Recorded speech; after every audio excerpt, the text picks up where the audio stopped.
wabarakatuh. Halo anak-anak, how are you today? Alhamdulillah. I hope you are always healthy and happy always. Alhamdulillah, pada kesempatan kali ini kita dapat berjumpa lagi, dapat bertemu lagi meskipun pada kali ini kita lakukan secara daring atau online. Namun untuk itu Ibu berharap kalian tetap bersemangat mengikuti pembelajaran pada pagi hari ini. Nah, sebelumnya Ibu mau berkenalan. Nama Ibu Mei Linawati Putri, bisa dipanggil Bu Mei atau Bu Puput juga boleh. Nah, sebelum kita memulai pembelajaran pada pagi hari ini, alangkah lebih baiknya kita berdoa terlebih dahulu agar Allah Subhanahu wa Ta'ala meridhoi dan memberikan kelancaran pada kita semua. Berdoa mulai. Berdoa selesai. Alhamdulillah, terima kasih anak-anak. Oke, sebelum kita masuk ke materi, Ibu punya satu permainan. Nah, permainan ini berfungsi untuk mengecek kefokusan kalian. Nah, kalian semua pasti tahu perbedaan gajah dan semut itu apa ya? Kalau gajah itu kan besar, kalau semut kecil. Nah, kalau Ibu sekarang bilang gajah, kalian harus jawab gini ya, kecil. Tapi kalau Ibu bilang semut, kalian harus jawab besar. Jadi kebalikannya gitu loh. Jadi itu untuk mengecek kefokusan kalian. Oke, bisa kita mulai sekarang ya. 1, 2, 3. Gajah? Semut? Gajah? Semut? Oke. Alhamdulillah kalian benar semua ya. Jadi dapat Ibu pastikan kalian masih fokus. Di sini Ibu mau bertanya, apakah di antara kalian pernah tangannya kena pisau, teriris pisau? Nah, jika pernah, apa yang keluar? Ya, betul. Yang keluar adalah darah. Jadi, pada pagi hari ini kita akan belajar mengenai sistem peredaran darah pada manusia. Untuk tujuan pembelajaran pada pagi hari ini, yaitu siswa mampu menganalisis organ sistem peredaran darah pada manusia setelah melakukan kegiatan diskusi dan menonton video. Kemudian siswa mampu membedakan peredaran darah besar dan peredaran darah kecil setelah mengamati gambar dan video. Kemudian siswa mampu mencontohkan kelainan atau gangguan yang terjadi pada sistem peredaran darah manusia setelah melakukan kegiatan diskusi dan kajian literatur dengan tepat. Siswa mampu merumuskan hasil analisis mengenai penyakit dan gangguan yang berhubungan dengan sistem peredaran darah. Nah, apakah kalian tahu apa saja organ penyusun sistem peredaran darah manusia? Nah, jadi organ penyusun sistem peredaran darah manusia itu ada 3. Yang pertama ada darah, kemudian jantung, dan pembuluh darah.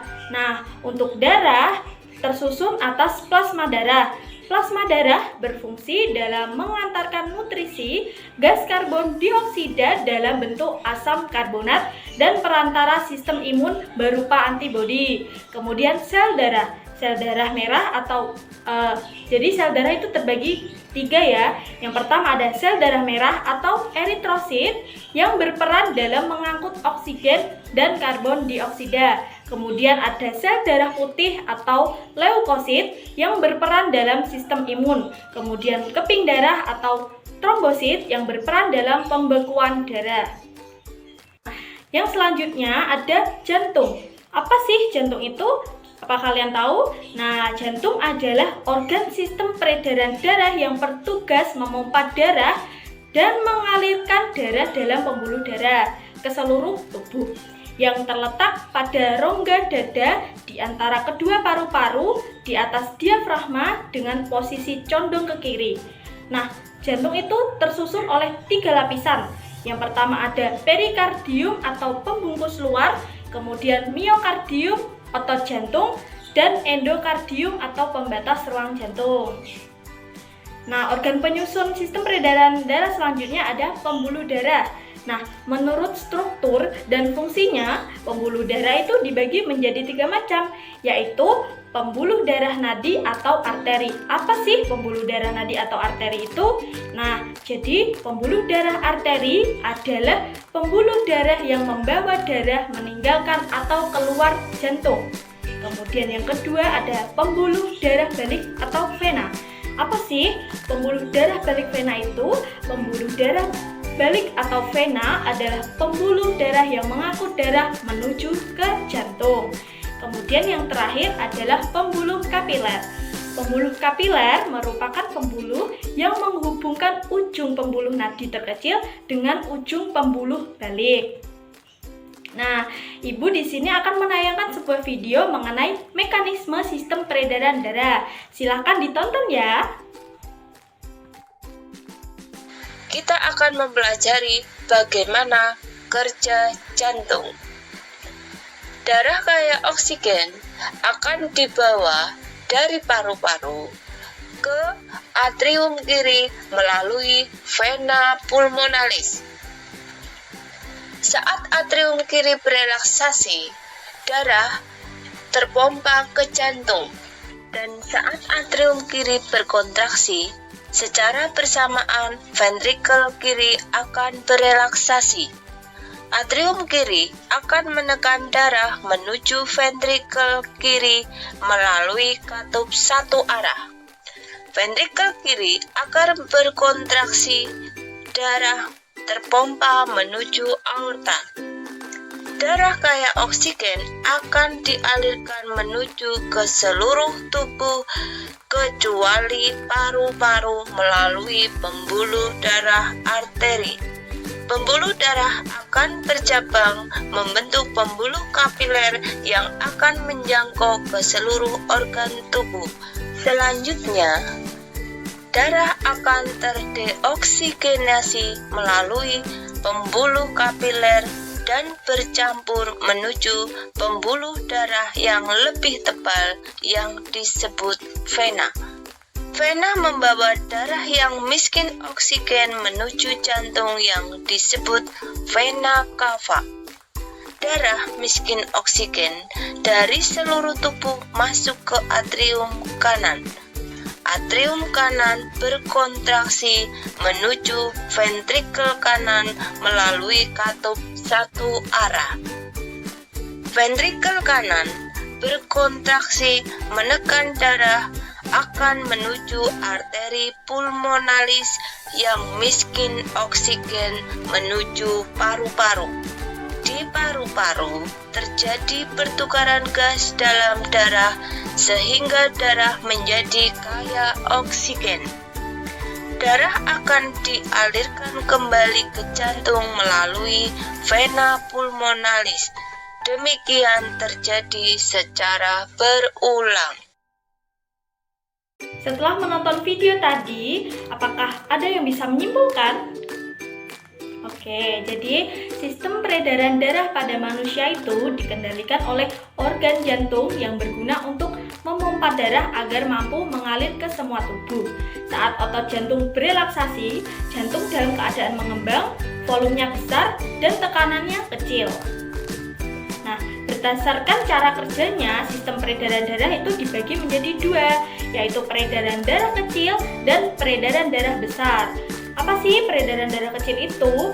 Jadi, sistem peredaran darah kecil itu merupakan peredaran darah yang mengalirkan darah dari jantung ke paru-paru dan kemudian kembali lagi ke jantung.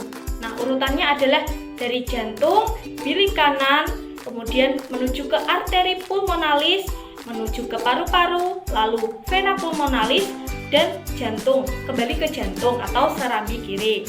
Nah, untuk sistem peredaran darah besar itu peredaran darah yang mengalirkan darah yang kaya oksigen dari bilik kiri jantung lalu diedarkan ke semua jaringan tubuh. Urutannya adalah sebagai berikut ya. Dari jantung atau bilik kiri menuju ke aorta, kemudian ditujukan ke seluruh tubuh melewati vena cava lalu kembali ke jantung atau serambik kanan.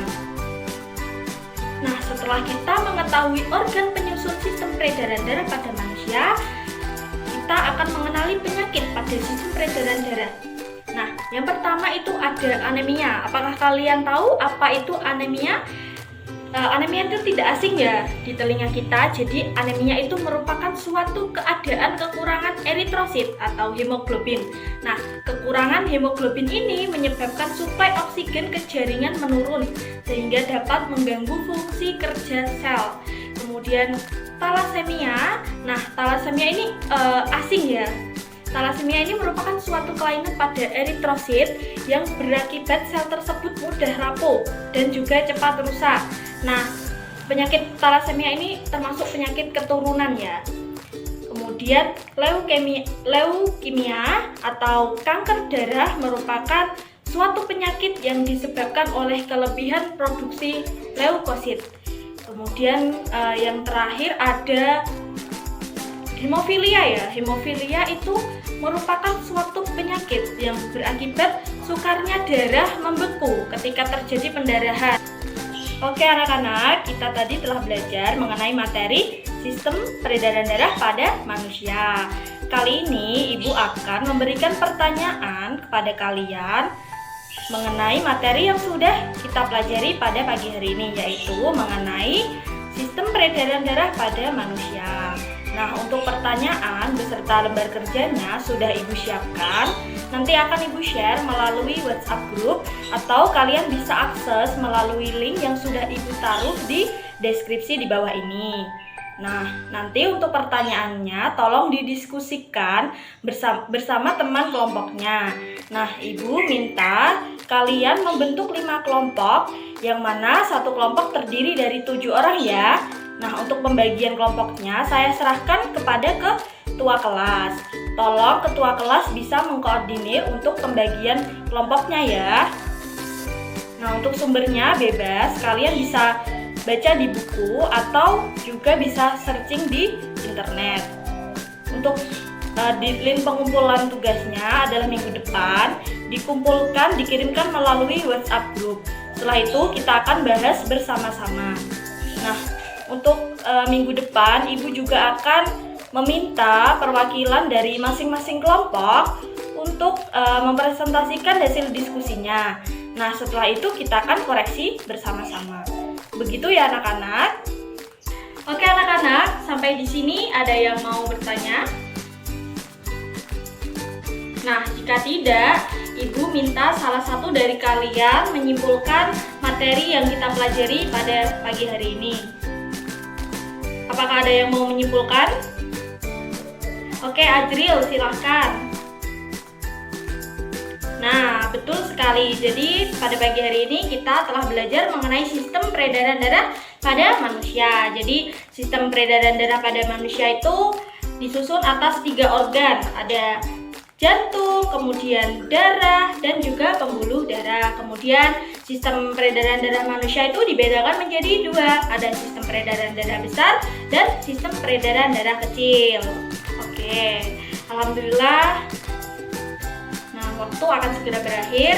Sebelum berakhir, Ibu mau menyampaikan sedikit motivasi untuk kalian. Jadi, jika kalian menginginkan mutiara, maka kalian harus rela menyelam ke lautan dalam. Begitu pula jika kalian ingin meraih kesuksesan, maka kalian harus rela berkorban. Nah, untuk itu, jangan lelah belajar dan teruslah belajar. Sekian dari Ibu, kurang lebihnya mohon maaf. Semoga bermanfaat. Wassalamualaikum warahmatullahi wabarakatuh.